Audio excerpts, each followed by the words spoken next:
It's no, there you go. Okay, we got it. Okay, I'll sign off. Yeah, thanks, Cynthia. Yeah, each of the forums so far has been introducing new material. We had one session early on, I think it was about 5, where we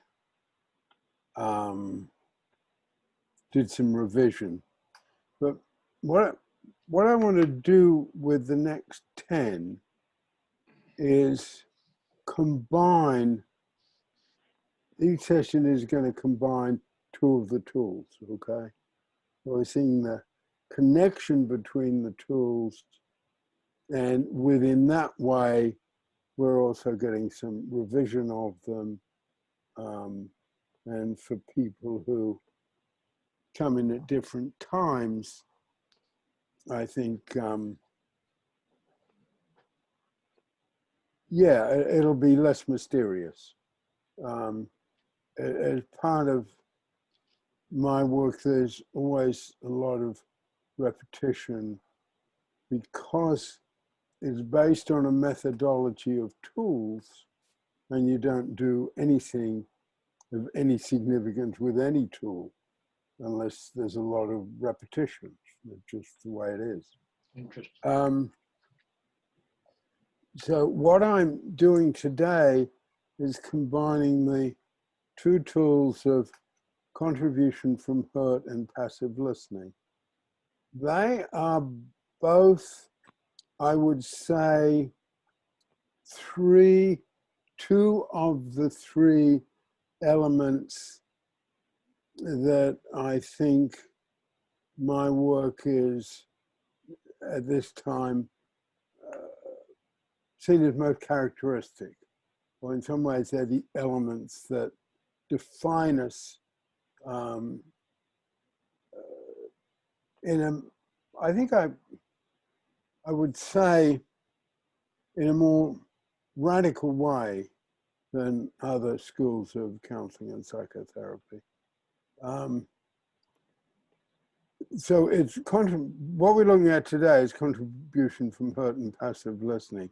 The third one that really characterizes us is transparency. In many ways, that concept of transparency, over time, I think I could say is the least radical, the least popular, most radical, I would even claim, revolutionary contribution to the field. Transparency, to put it simply, is the, and it's not today's topic, but just to make it clear, transparency is the person delivering the service, the professional person, the practitioner, being open about his or her life. And the rule we have about transparency, which in Pelin is quite strict, that someone in the main is transparent in direct proportion to their status or experience. So the least experienced people are less transparent, the more experienced people are more transparent. But that's anticipating more next week's or week after the session. But there are those 3 things: contribution from hurt, passive listening, and transparency. Now, each of those is mine more than David's. Each of those is fundamentally influenced by Alcoholics Anonymous. I talk frequently that AA and its offshoots, but even just AA itself, if you dismissed everything else that's come off AA, which would be a crime, Um, but AA in itself is the most successful therapeutic program in the world. There can be no debate about that. We are all scattered in all sorts of different parts of the world, some more remote than others. Where I live is a small town on the end of a railway line. It's not London, but someone in King's Lynn could probably find an AA meeting within 24 hours, certainly within 48. And you could almost go anywhere in the world, and you could probably find a meeting within a week if you wanted to. That's extraordinary. And that's a fact. Peter, because there's so many of them, and because there are them online and on phone as well, you wouldn't have to wait 48 hours or even a week. No, I was sort of saying a remote village in Bolivia, you could probably find one within a week. I mean, I know what you're saying. It's just my way of putting it across. Yeah. Quick question, if you can just help me. I'm really interested in that because, and so my question is, Peter, did David have experience with Alcoholics AA before or in the foundation of his philosophy? Do you know? Because I don't know. No, he didn't. No. Okay, thank you. No. Where it fits, and where it fit, let me sort of pull it together. Contribution from hurt, which is in a sense our defining edge, and I call contribution from hurt the most healing force in the world. People will disagree with that, so I'll say one of the most healing forces in the world. But perhaps I could say it is almost the most immediate and rather sure healing force there is. And a lot of my work is, I link it to common sense as much as I link it to how a nourishing family works. These are some of the ways I've sort of, taken all that Dave gave me and, in a sense, take it into some different sweeps. But, the main foundation is still with him. But the way, so contribution from hurt comes directly from me doing an in-depth study, informal, of how AA worked. I came across it first so let me link it in directly to the tools first. I did a informal study of how does AA work. And one of the things I came up with was contribution from hurt. They take that which is the most shameful, guilt-ridden, destructive part of a person's life and turn it into something positive. And you can go to, I personally don't have any background in AA or any of those problems in my own life. I came at it completely from the outside. I was an Australian whose father and myself sort of rejected the Australian beer drinking culture. I didn't come at it from any problems around AA. But I was working in this prison and I heard guys, and I was sort of young and bushy-tailed and pretty arrogant. I heard these guys talking about, are you going to go to the meeting? You're going to go to the meeting? Oh, I'll skip it. Oh no, come along, come to the meeting. And someone else would say, is there a meeting on? What are these meetings that these guys are talking about? If we go back to levels of listening, in a rather different voice than they talked about other things. There's something about the way they said the word meeting And what they were talking about were AA meetings in the prison. And I just got the feel it worked. It touched these guys in a way nothing we on the counseling social work side did. I could feel that. And so I looked into it.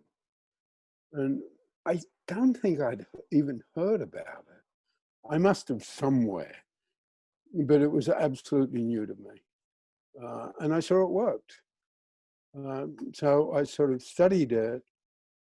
And what you said last week, Victor, Vic, really fits with this.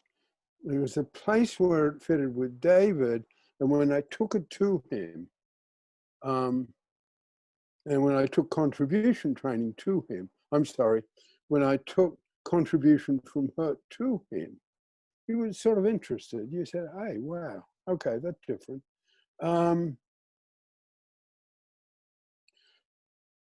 So what he said, you can't expect someone to give up anything unless you got something you can't expect someone to give up their destructive behavior unless you got something you put back.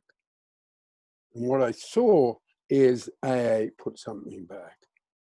And from there, and there are other things that AA provided, you know, those of you who've been, know my work or earlier forums,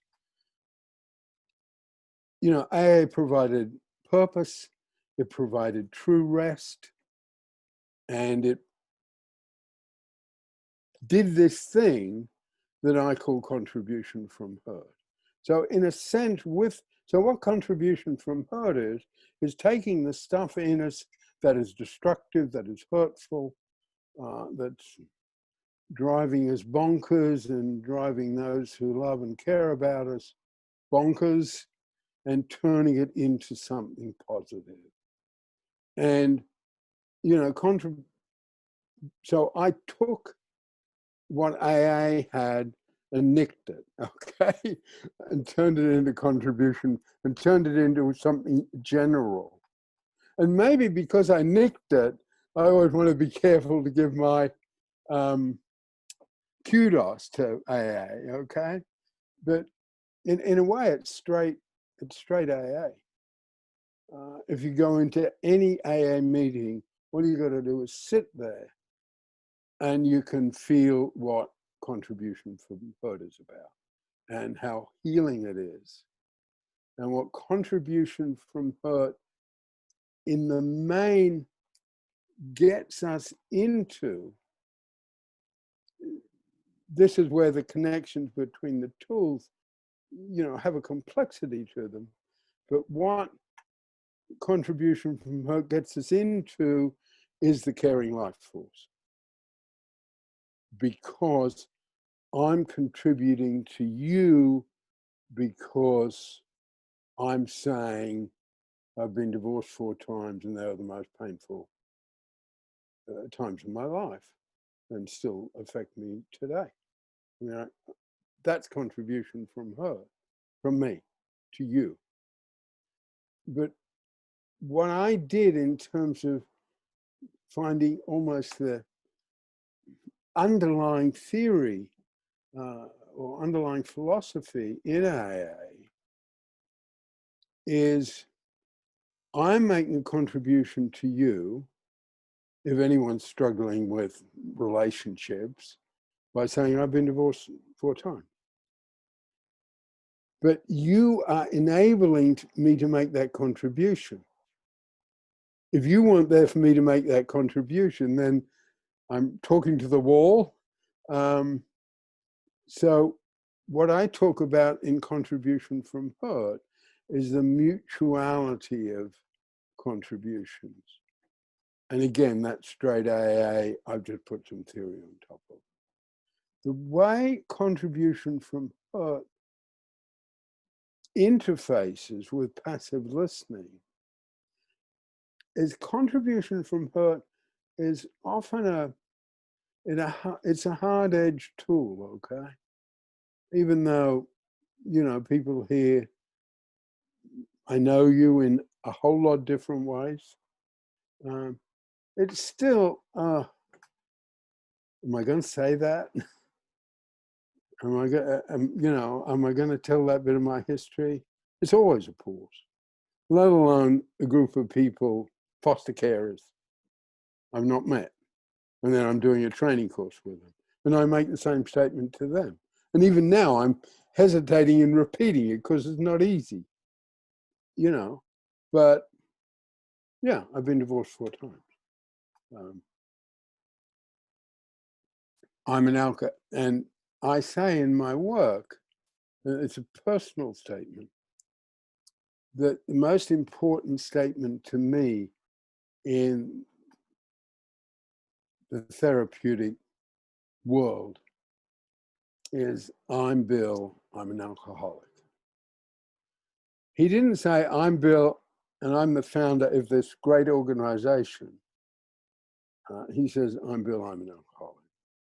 That's what transparency is about. That's what contribution from hurt's about. And my development of what I call passive listening out of a study of Zen Buddhism, etc., is being able to let in what someone is saying and just listen to it, not respond, not have to question, not have to say, yes, I heard what you said, but I want you to know the reason I did that was. I'm passive listening, but I want to tell you the reason I did that was. No. Passive listening is the silence, the lack of any questions or editorial following what somebody said. We just let it in as if we're an empty vessel. And the reason I want to put the two together, because I feel in some ways they are the most powerful tools we have, particularly in the work you know, I have been doing with foster carers. I don't quite know why it is. And you know, I talk a lot, I train a lot, I put a lot of stuff out there. I've got cards and diagrams and, you know, bits of cardboard that can circle around, as you know. But the bit that the foster carers come back and say, you know, what I took away is passive listening. And that's a particular setting, okay? You know, most children, if asked, what did you most miss out on? They're not going to say, nobody listened to me. In a nourishing family, that's not what kids are going to say. They're going to say something else. But foster kids will say that routinely.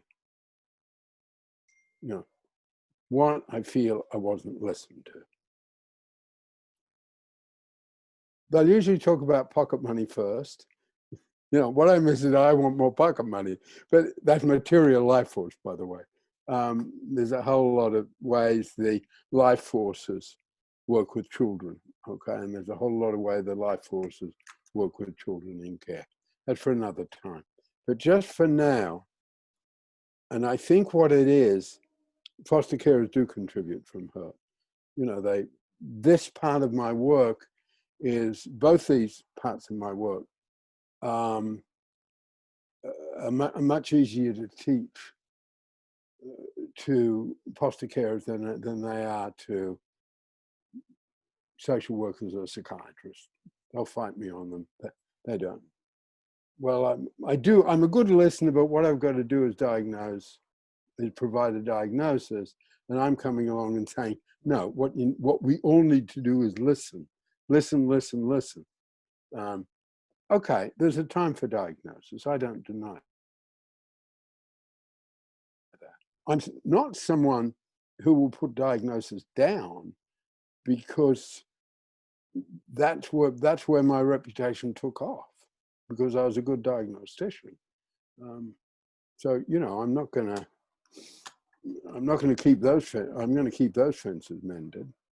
But what we say in passive listening, whether it's a family, whether it's a foster family, whether it's working in substance abuse, whether it's working in the hard edge of substance abuse, you know, the opioid crisis. Yeah, good to see you, Nan. You know, what, and those very cutting edge moments, we need a powerful ability to listen. And a powerful ability to listen is what passive listening provides. And I make two statements about this part of the work. One is that contribution from hurt is the most powerful healing force there is. And the other one is passive listening will change your life, money back guarantee. And I make that statement about no other part of my work. So to bring in and I'll say a little more in a moment about why I can make that strong statement.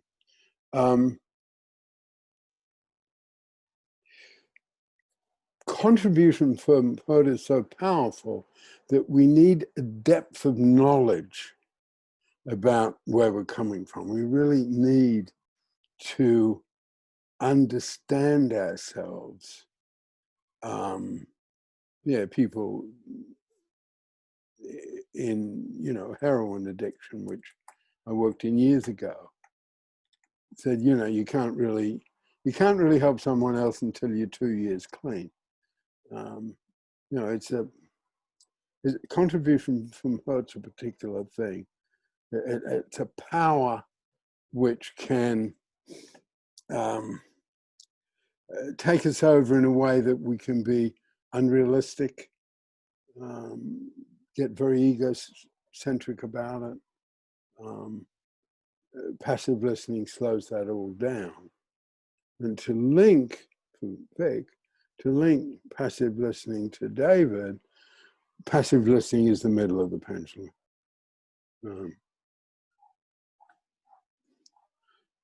So if we can passive listen to those things around which we might make a contribution from hurt, we give ourselves the chance of making that contribution effectively.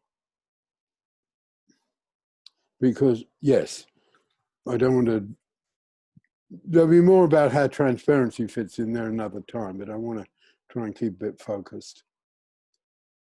Would anyone like to say anything about that? Yeah, I wanted to say something. When we were talking about listening, I don't remember if it was the passive listening session, I was thinking about how you've lost the screen, Pete. Oh, there you go. I was thinking about how that's what it feels like in an Al-Anon meeting. People, it's not the same in every Al-Anon meeting or AA meeting, but on the whole, people have a set time, which the group sets, 3 minutes. And someone can be in really acute distress, which generally happens with newcomers who don't yet know the program or how it can help them. And they have in our groups, 3 minutes to share, and everyone listens. And the phrase in meetings is no crosstalk. There's no crosstalk allowed. You're not allowed to give advice. You're not allowed to comment. You're not even supposed to refer to somebody else's share. And it's very self-contained. So it's like just like a crucible of passive listening going on. And the other thing I wanted to say was, I've heard the phrase, I'm Bill, I'm an alcoholic, from you. I've heard it in general open AA meetings. And this time when you said it, it brought tears to my eyes, because you said it in the context of contribution from hurt. Instead of hearing the rote phrase I'd heard a million times, even though I don't generally go to AA meetings, I suddenly heard the contribution from hurt in doing that. And it really brought tears to my eyes. So that was what I wanted to say. Anyone else? the for people who just come in, our format is that I ask people if they want to say something. Cease, do you want to comment on that at all?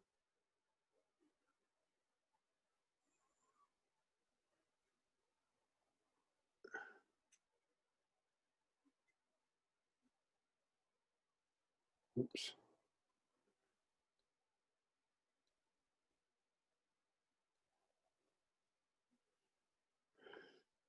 I invited her to unmute, and maybe Yeah, she's not there that's at the okay. moment. That's all right. Her video's not on. I just Yeah. go to I somebody would. else. I'm Stacy. Okay. I have a letter from Bill from the Grapevine, our AA magazine.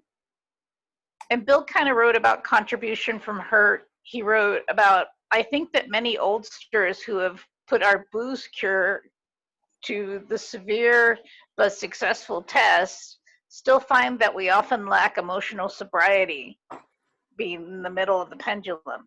Perhaps they will be, that's my editorial there, being in the middle of the pendulum. Perhaps they will be the spearhead of the next major development in AA, the development of much more real maturity and balance, which is to say humility, in our relations with ourselves and with our fellows and with God. Those adolescent urges that so many of us still have for top approval, perfect security, perfect romance, and urges quite appropriate to the age of 17 proved to be an impossible way of life at the age of 47 or 57. Bill went on to write, suddenly I realized what the matter was. My basic flaw had always been dependence, almost absolute dependence on people, circumstances to supply me with prestige,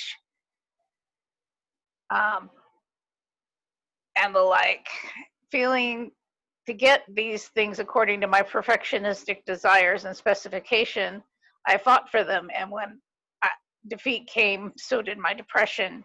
If we examine every disturbance we have, great or small, we will find that at some root of it, some unhealthy dependence and its consequence unhealthy demand led us with, it's blinking out, let us with God's help to continually surrender these hobbling demands, then we can be free and find love and may be able to 12-step ourselves and others into emotional sobriety. Thank you. Wow.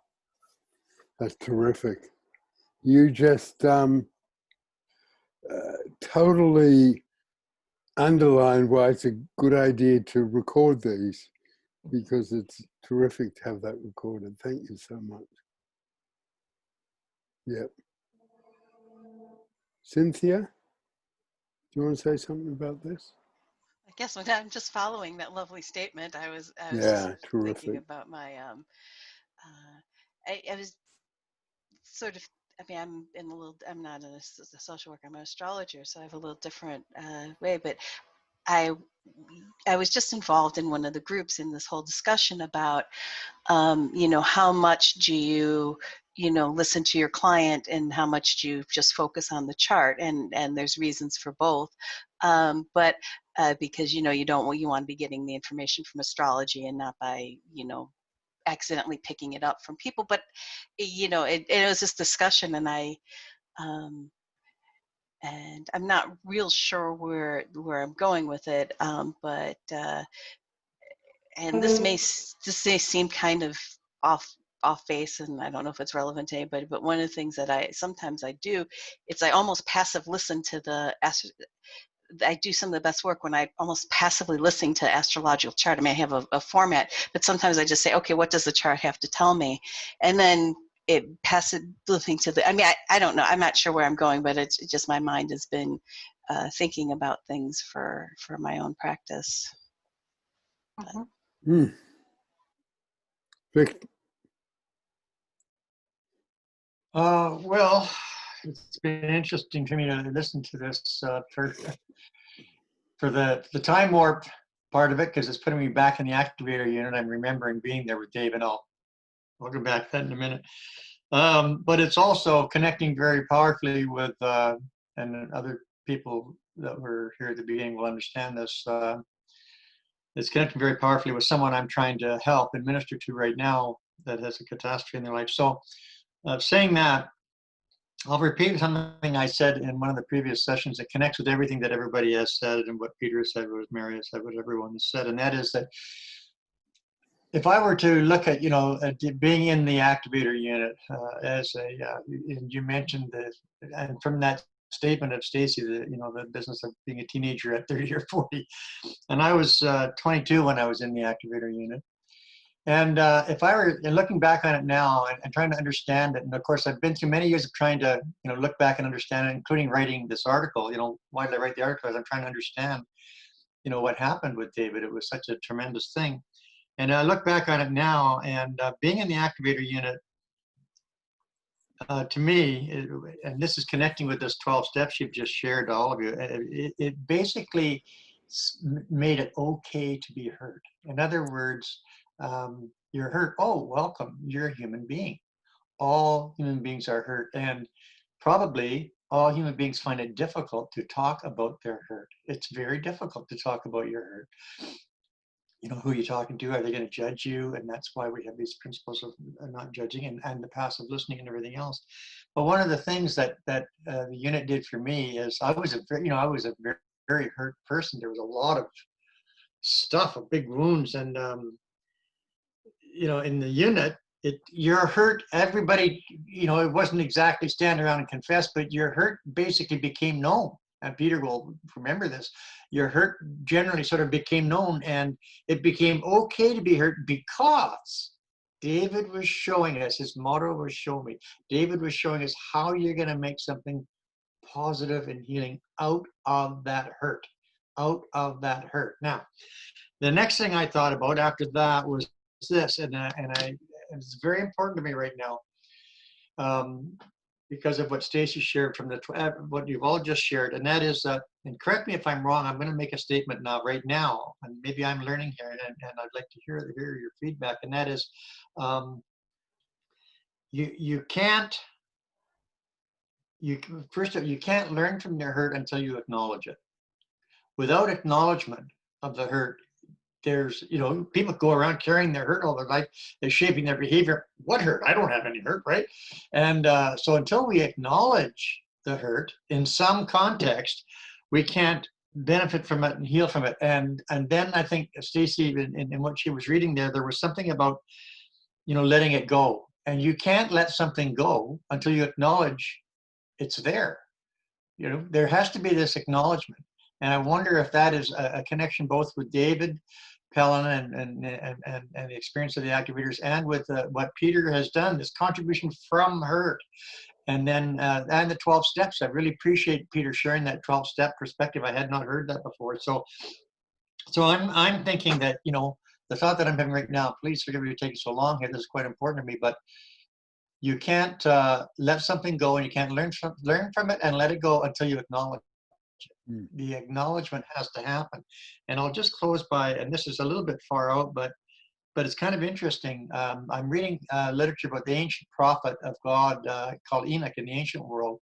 I'm reading some scholarly discourse, and I read a footnote the other day to the scholar's discourse. It was very interesting, and maybe in the future I'll share more of it. But basically, it said that one of the things that Enoch did to become this great prophet of God was, first, he had to articulate his hurt and anger. And that's really interesting. He had to articulate his hurt and anger, because then and only then can you submit that hurt and anger to God or deity. And only after you submitted it, there's first the articulation, which I take to be acknowledgement, and then you submit it, and only then can you let it go, relinquish it. And only then can you blossom. And I think, Peter, you were talking about that. You talked about contribution from hurt. So there, I'm long-winded, but boy, this stuff is really touching me, and I'm grateful to be here. And thank you very much. And that's a little bit of my contribution at the moment. Thank you. Okay, thank you.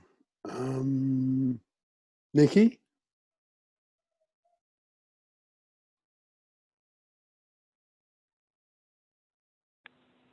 Yeah. No. Go.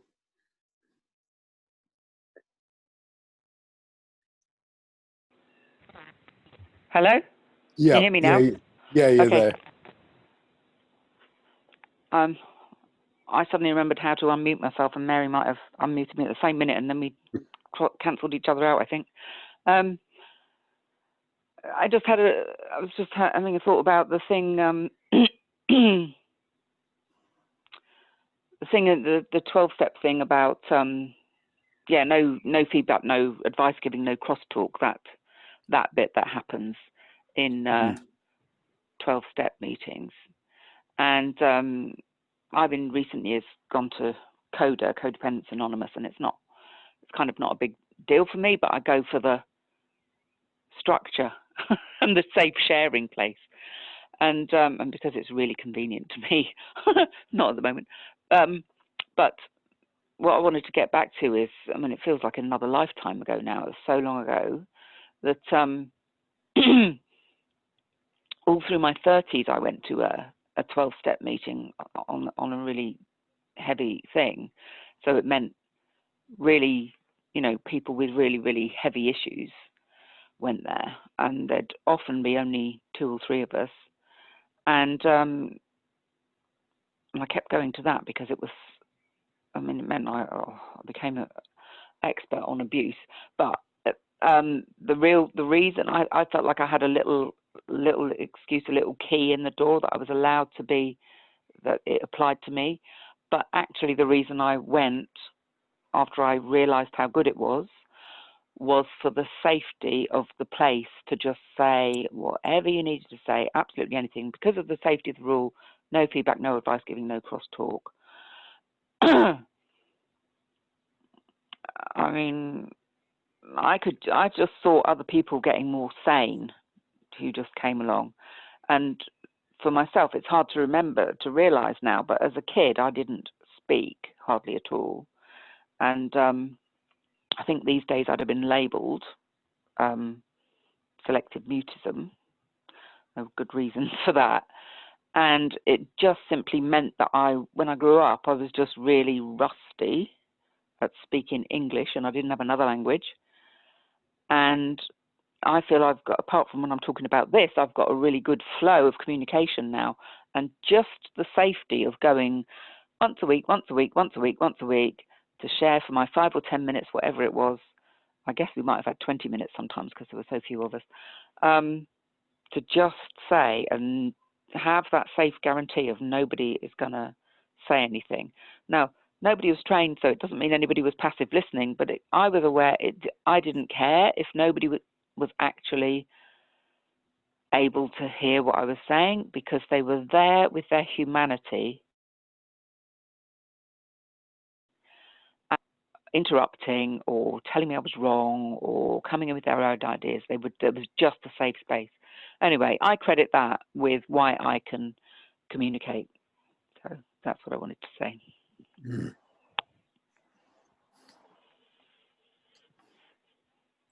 Cease? Well, there's a lot there. I was reflecting though back when we did the passive listening at Helen a few years ago, where we each spoke for, 5 minutes, and each person and the people in the group tried to remember what they were saying. That was a really good practice for me, and I try to do that now. The way that helps me concentrate on what they're saying rather than what I might say in response, or how that fits into my life or some other off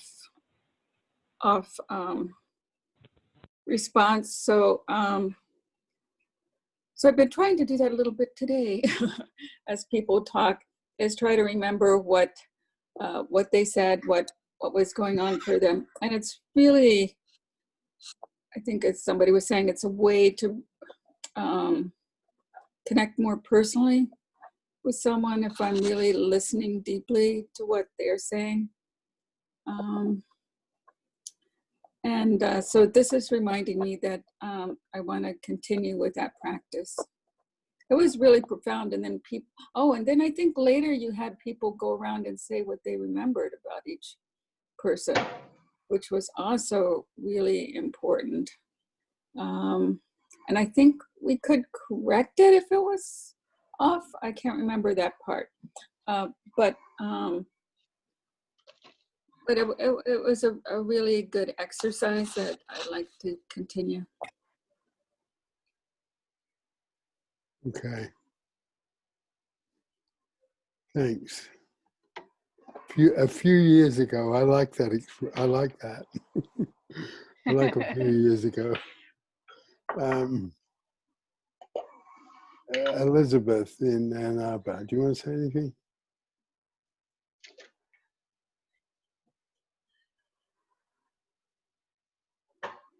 You're on mute, Elizabeth. Is there another Elizabeth here? Something else up before I could tune in. Yeah, you got it. You got it. Oh, there you are. Oh, okay, great. First of all, my apologies for coming late. I had to finish up something here before I could do this thing. So what I remember from group of doing, and also just from speaking with Peter and being, you know, and reviewing some of these concepts is for me, there feels like there's two things that go on when I'm engaged in passive listening, and I'm gonna try my best to also make a contribution from hurt later on down the road. And the thing about the passive listening is that what Cease was saying about being completely focused on what is coming out of the person's mouth and their feelings and their body language that's an exercise also in mindfulness of not having a distraction voice that says, oh, I'm going to judge this, or I'm going to jump in here, or I'm going to blah, blah, blah, do this, you know, from a good place, okay, from a good helping place, but it's still, there's another track running there. But when you get to the place of, oh, how am I going to remember what the person said? That's where those little, you know, your memory links back to how you identify with what they're saying. It's like another little part of your brain is working, okay, and picking up on those things and recording them. And the Tibetans have a word for that. It's called shijing, and it's actually like what they identify as a little functional piece of your brain that can do that when you're really focusing on something else. It can help you do that. And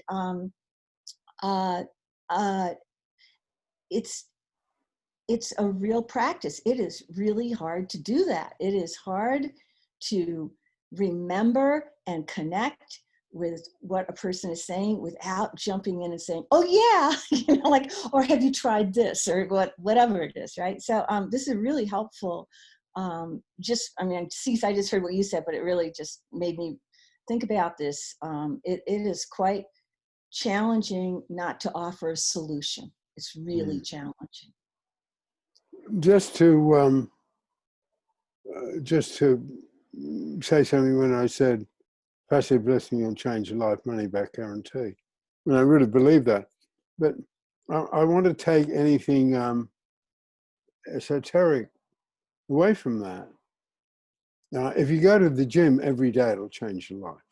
Okay, it will. Mm-hmm. If I learn 8 lines of Shakespeare every day, that would change my life. Okay, so what is important, and that's why I push the whole thing about tools so much, and I guess in a sense that's where I've moved away from. David called his work a philosophy. I call my work a set of tools. Because you got to practice it. You simply got to practice it. But if you practice it, it'll change your life, because you'll be able to let in things that you need to hear from the people you most care about and love. That's just one way passive listening works, because it can be the case we can least listen to those we most love And if you take that in, least listen to those we most love.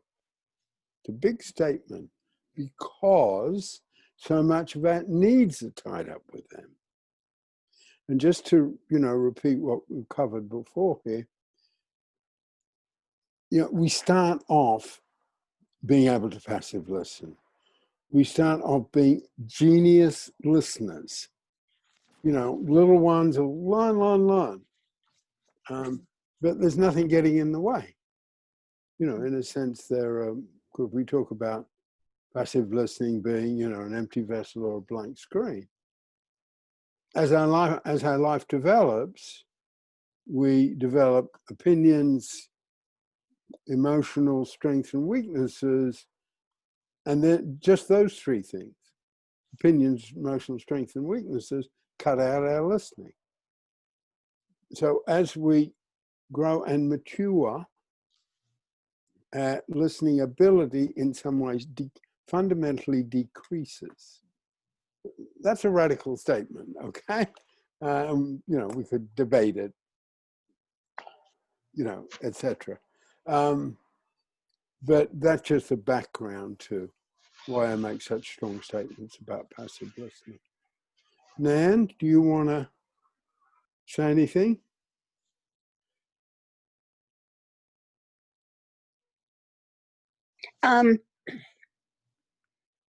I just think it is profound, and it's hard to describe sometimes how profound it is. I'm doing a class right now in crisis intervention, and one of the topics that came up, which reminds me of this, is what in more theological terms gets called the ministry of presence. And it really is about just being present, just to, in some ways, the content and story of someone's life with no other agenda. Reminds me of profound passive listening. Yeah. And just that my intellectual bias is just with regard to therapy, and I suppose life is relationship. And without that element of passive listening or the purity of that kind of listening, I'm not sure you really provide a vehicle for someone to feel that level of profound acceptance. Yeah. I was very pleased to see it in this crisis intervention literature, and that it possibly is the single most important aspect of responding to someone. Yeah.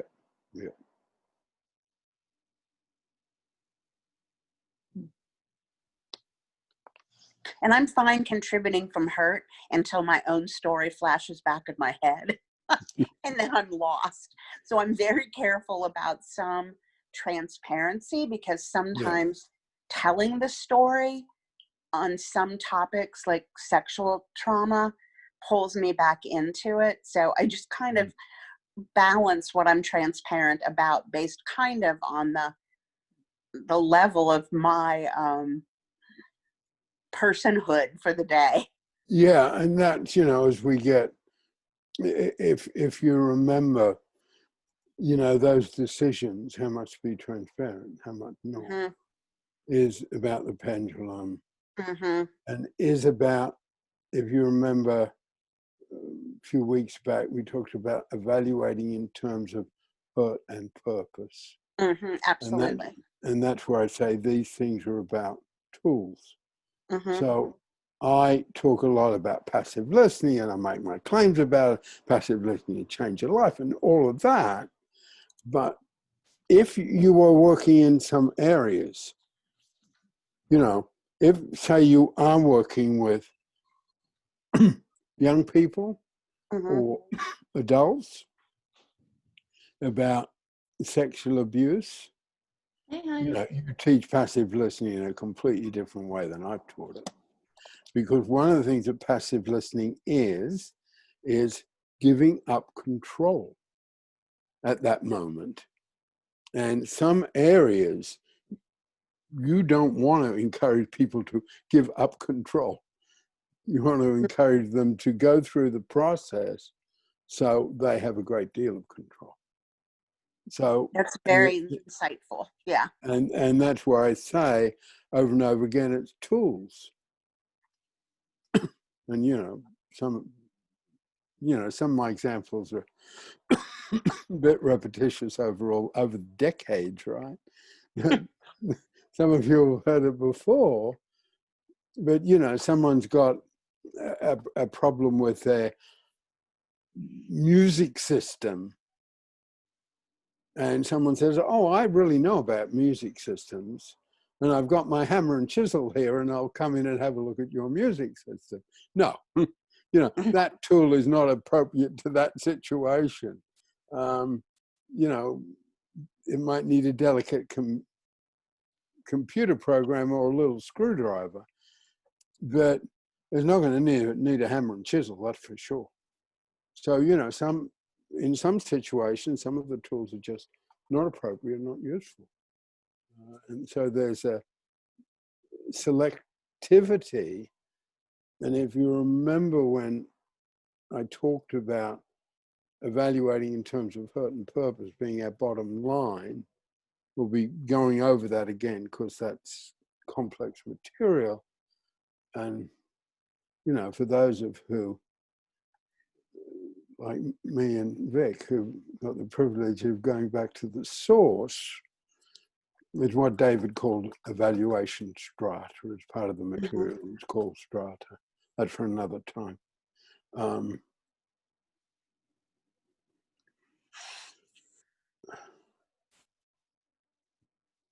I'm really sorry. I got so into it, and my screen went funny. I couldn't tell who was it who read the Bill quote. Was it Elizabeth or Stacy? Stacy. It was Stacy. Do you want to say something now, Elizabeth Rosenberg? I'm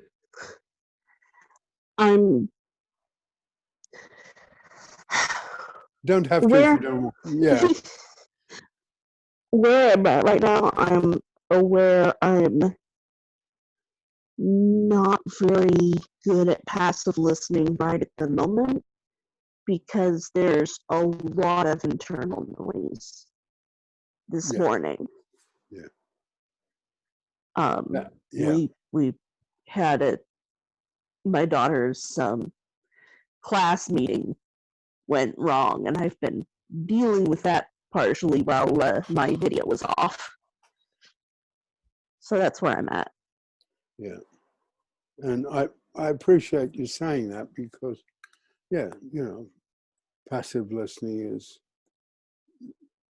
sometimes you just don't do it, it's not in any way appropriate.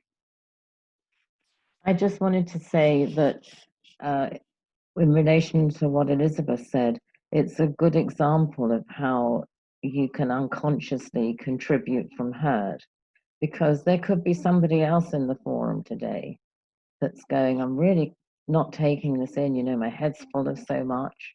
And just hearing through someone else's transparency that that's happening to them, it's part of the way the 12-step meetings work.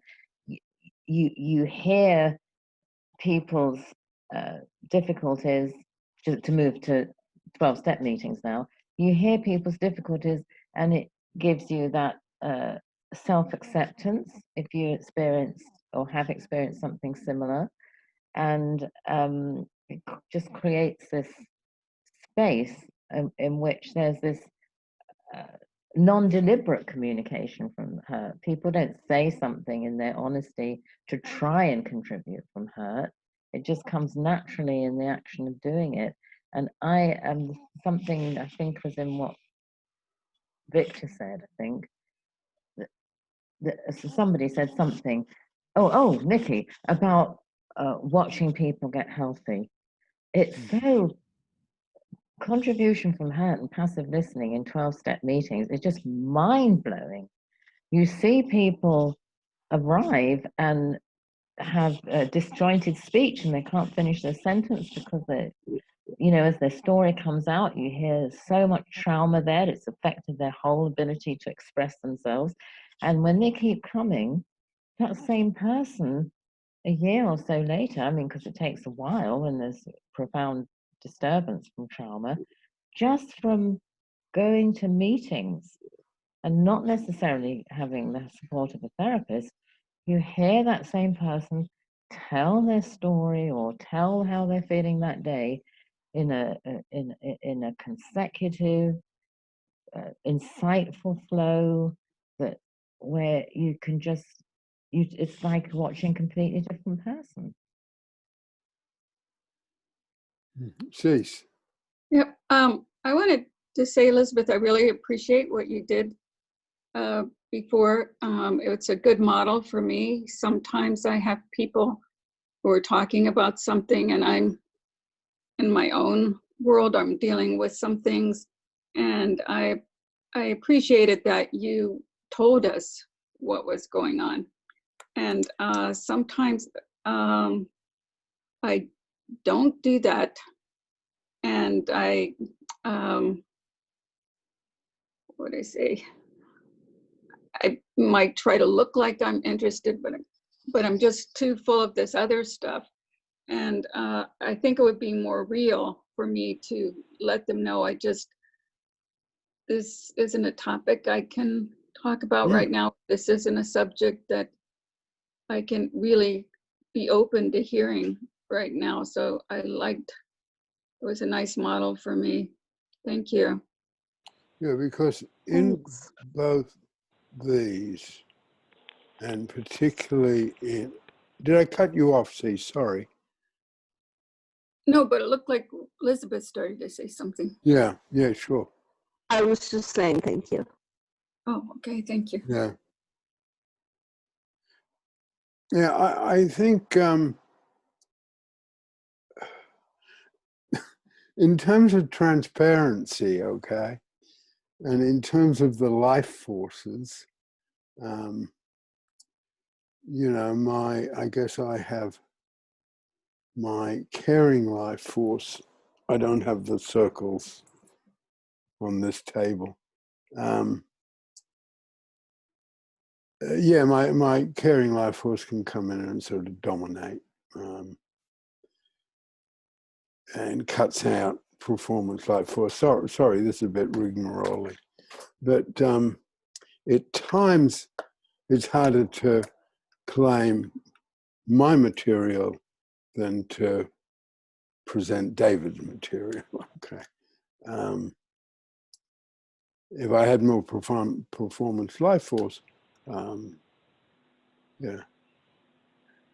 But then if I think of David sitting up on a cloud and looking down, and his name has not disappeared, and there's stuff in his name, yeah, I think he'd have recognition and satisfaction, to use his word. Sorry about all that, bit wordy.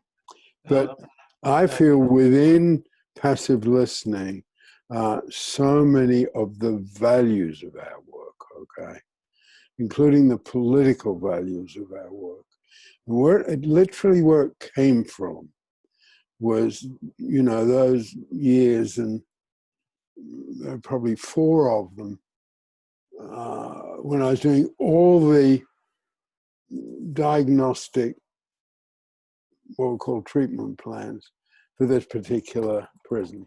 Someone did a count once, and it seemed I did 2,000. And that's where I made my name. That's where I got my first chances, because I was a good diagnostician. And I learned over time that there was something not satisfying about that, okay? There was something that, and in fact, I even got to the point where I was the hotshot diagnostician, okay? I got a lot of recognition, you know, high scandal-ridden cases, and someone would say, you know, the politician, the minister, you know, on a government level, the only thing that make any sense in this file this big was that bit this guy Peter Fleming wrote. So, you know, I had that really going for me. And I learned that there was power in it, And there was a funny sort of quality of emotional distance in it. I can diagnose you, okay? And as I looked at it, and I've looked at it more than 50 years since those times, yeah, wow, I got you, okay? You've got bipolar, or you've got whatever the latest syndrome is. And as I developed and worked with David about the life forces, you know, that's performance life force, that's not caring life force. Look at what a good diagnostician I am. And I learned, you know, where's the human connection? You know, quote Martin Buber, where's the I thou between me and that person? So, and that's where because I wasn't going to put down what I was good at, that would be a bit dumb. But maybe that could be placed in a different place. Maybe it could be done at a different time. And that's where the 7 levels of listening came. Maybe first I could just listen to this person, and then coming up with things like Zen, you know, to be a great leader, you need to be a great follower, or, you know, the wisdom is in not knowing, and all that sort of thing. And yeah, the strength of listening, which is what passive listening is not trying to do something clever with it. Yeah, so that's the background to it. And if I just spell this out a bit, and that carries, so passive listening and contribution from hurt very much carries some of our political values, okay? And there, you know, because it's not for this place, but I touched on it, you know, week ago, Sunday. Power is about the performance life force. Caring life force is wanting you to have the power, not me. So if I'm passive listening, I'm directly looking at Lord Acton's statement, power tends to corrupt and absolute power tends to corrupt absolutely. So passive listening in some way really carries our values, and it carries what I call the spirituality of people, because on a fundamental level, and William James, the great American philosopher, when asked, why do you believe in democracy? And he said, I've never met the person who doesn't have something to teach me. And all of those things, they weren't things that David particularly put out into the world, but they're totally consistent with what he developed. So both in politics and in a sense, the spirituality between people, they are sort of contained in passive listening, because I'm just going to take in what you're saying. Peter, sorry. Yeah. I didn't understand the relevance of the Acton quote where you put it about power corrupting. I wasn't clear. If you pass, it's one person, one vote. If I'm passive listening to you, I am letting in what you're saying, and I'm going to assess what you're saying apart from my values.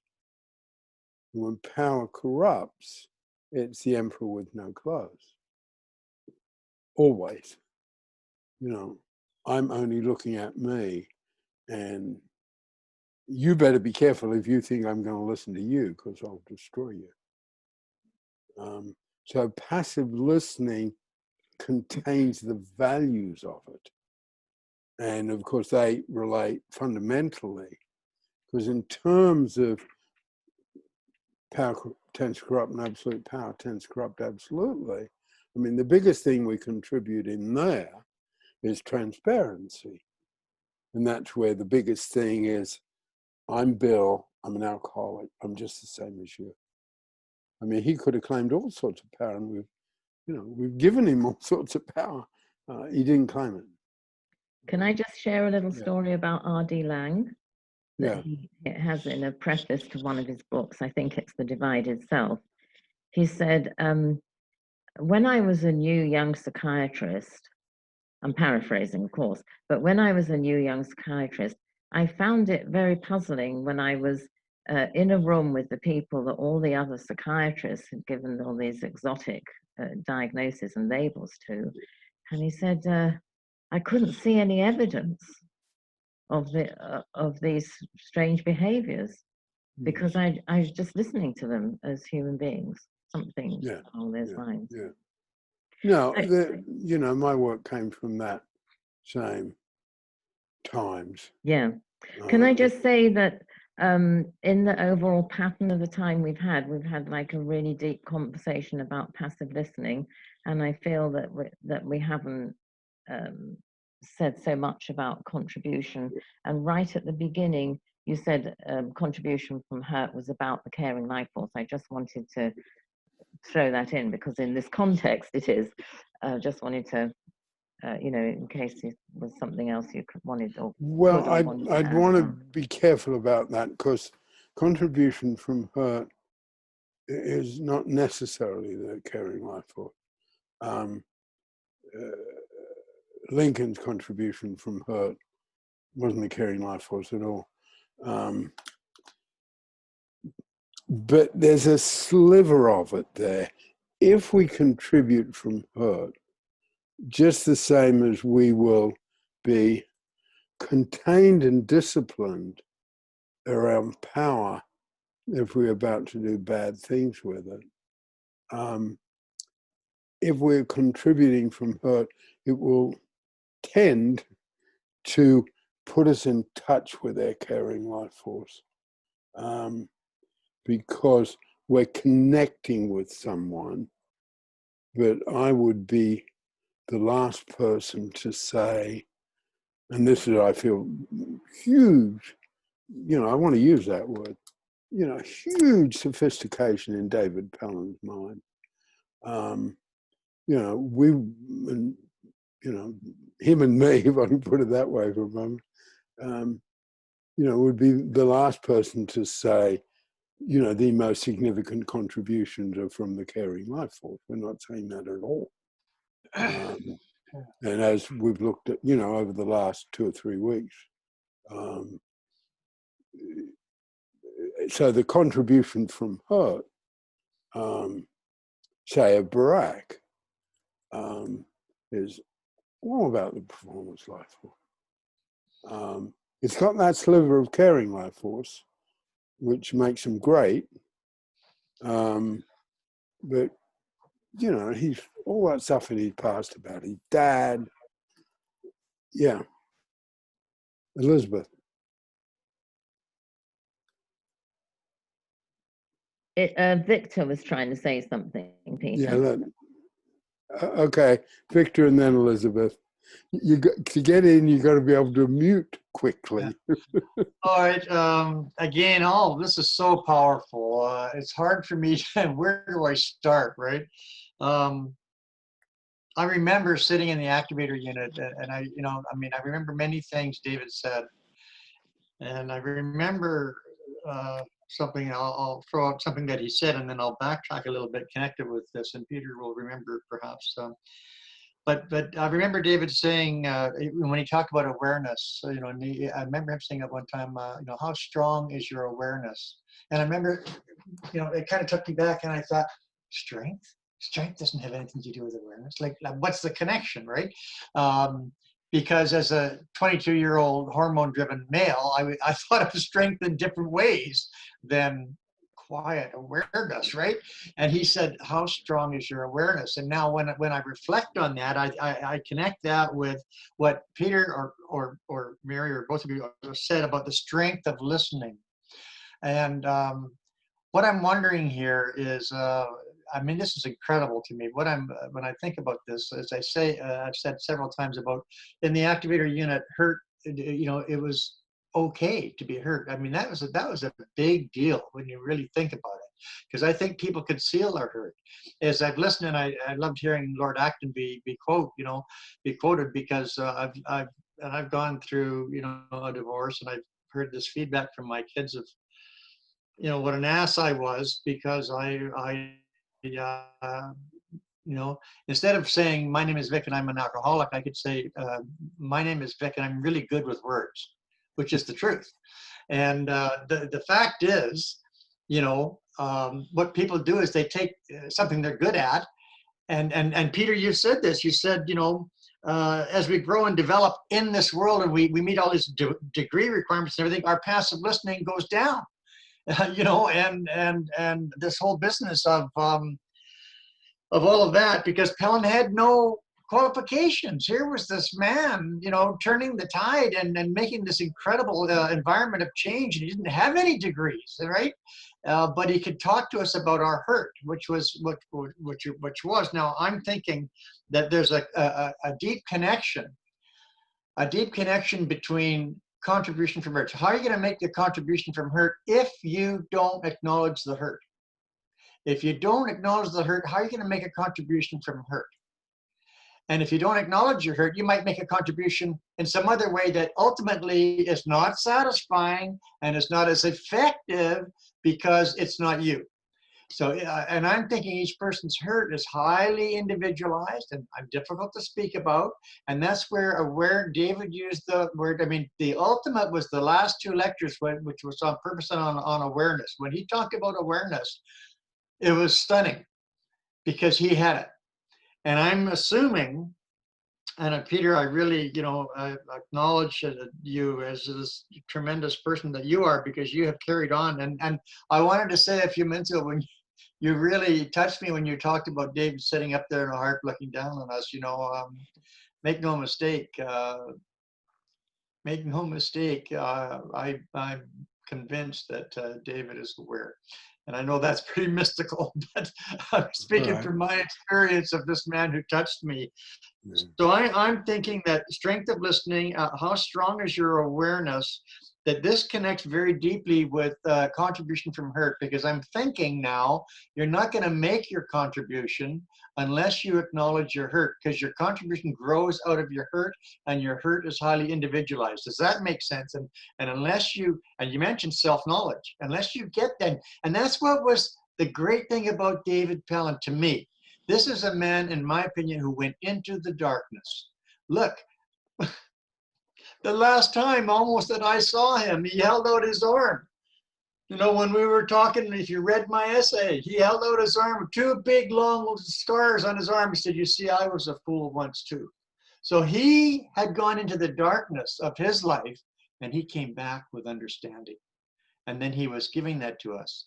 And, you know, it chokes me up, and I apologize for being choked up, but this is profoundly touching to me. And again, I thank all of you, but Peter, especially for you, the grand and marvelous work you've done. And I hope that makes sense. Elizabeth, you want to say something?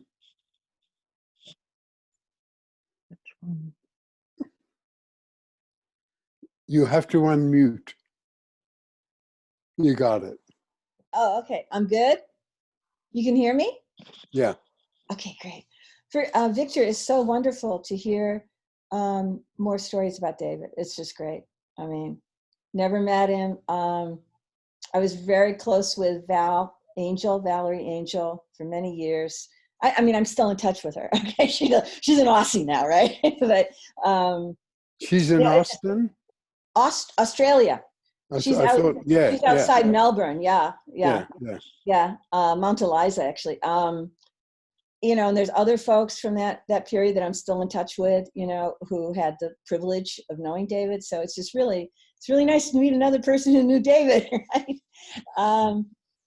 The thing that struck me when you were talking about the intersection of contributing from hurt and passive listening was two things. First, I mean, I'm not a therapist. I don't do that for a living. That's not my gig. Okay. I don't do that. But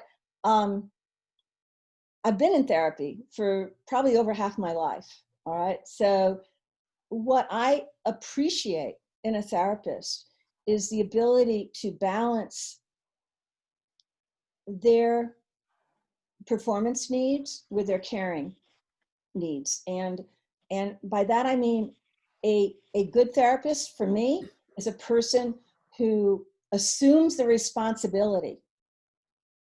And that to me means that that person's going to, you know, perform, right? They're going to have a demeanor that's maintained through the relationship, and yet they're able to contribute from heart because there's a safe space that's been created there. And the other point that really, that, you know, and here's where I got a little, like, you know, funky and crabby, all right? was this is not AA, all right? This is not, it's not AA.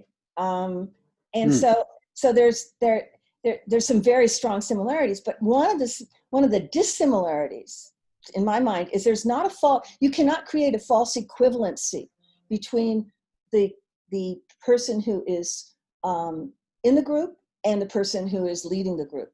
And I think that if you make that that's a false equivalency to me. Someone in a Gestalt Palin tool workshop that is actually, you know, where people are working, you know, not absorbing information, which is what we're doing. If you start thinking that you as a leader of the group are exactly the same as your clients, it's not going to work. You know, people have to have that reliance on your performance ability, and you have to take a lot of pride in being able to do that too. Otherwise, you know, what other folks were describing, what Elizabeth Rosenberg was describing, you're going to get sucked right down into. Yeah, that's where I guess I like to say, on the one hand, they're tools. On the other hand, we've only got a small part of the truth, okay? But on the other hand, we don't run away from the role of leader or the role of teacher or the role of therapist. And so you're right. And that's on the one hand. And I guess on the other hand, and in some ways, including with David, what I like to say is, yeah, so that's the modest side of things, okay? And then the audacious side of things is, yeah, these are the influences, okay? Right, okay. But what we have is ours at this time and place. We want to acknowledge our history, but I certainly want to claim what we have now, because I'm in the process with some, you know, rather large hitches to it, of creating an organization, wanting to create an organization that is young and full of young people, okay? Now, they will have varying degrees of interest in the long way back history, okay? I mean, how many students at Harvard University even ask, why is it called Harvard? People rarely ask me, why is it called Pelham? Now, I want to claim it, and I want the lineage, and we don't have a lineage that if David had written 3 books and published them, and I'd written 3 books and published them. So, you know, we don't have that conventional lineage. So we want to have the lineage, but at the same time, and some of these issues are really complex. The contribution from hurt is really complex. I mean, David accepted it from me, but he never did it. He was never transparent. And in a sense, he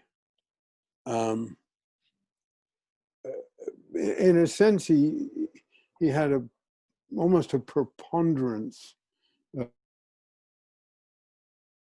of, you know, so did Lincoln, so did Dr. King, so did Barack.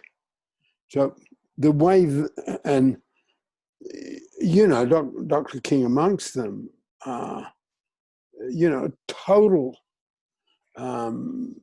personification of contribution from hurt and passive listening, in my view, and in Taylor Branch's view as well.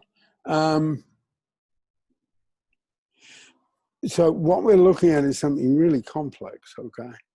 You know, again, it's a bit broad brush here, but there are people contributing from hurt who are not being transparent. So, you know, they're some of the, as, you know, I like to say that Michelangelo had his simple tools and he worked with them for a very long life. He had a very long life. And, you know, we've got simple tools, and in a way, they're a lifelong study. So, you know, I think some of those issues you're raising are, but, you know, I think when we have the time, and when we have the time to get into the tools, they sort of work because, you know, if you know, I'm contribution from hurt, transparency, I'm Bill, I'm an alcoholic, you know, that would have been a disaster in the civil rights movement. You know, they would have failed. You know, and all of them. You know, so, you know, how you apply the tools and how you get into them, you've got to be able to look at all those complexities. The complexities are real. Shelley, do you want to say anything? Peter, just before you do, I think we just need to say it's officially the closing time. So whatever we do now, we need to move into closing. Yeah. Shelley? Oh, hi, I'm Shelley from Los Angeles. I'm so sorry I'm late today, but I will watch the earlier part on YouTube, and I'm just absorbing and enjoying listening. Okay, well, thank you. Okay. Yeah, we will finish up with a usual statement of names and places. And I'll go first. Yeah, I'm Peter. I'm in Norfolk, England. And well, I'll say it at the end again, but yeah, thank you for being here and sharing stuff. It's great for me. Nikki? Hi, I'm Nikki. I'm in Wimbledon, London, and yeah, it's just really dense. Lots of things to think about. Thanks. Okay. Mary?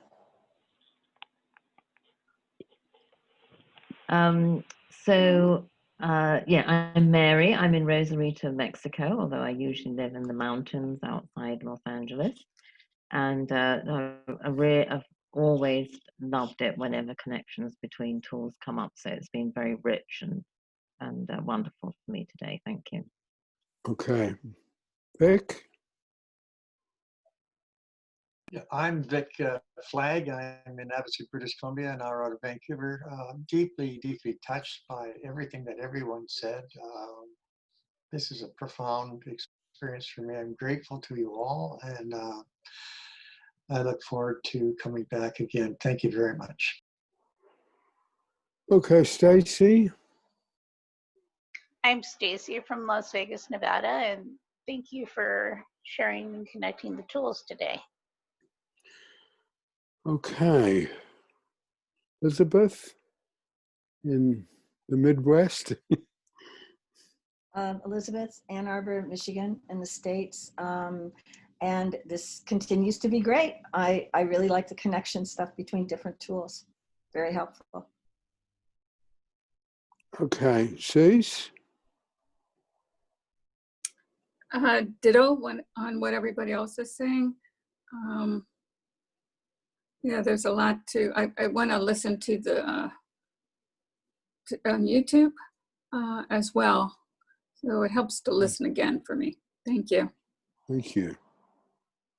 And thank you, Mary, for getting it on YouTube and getting the recording.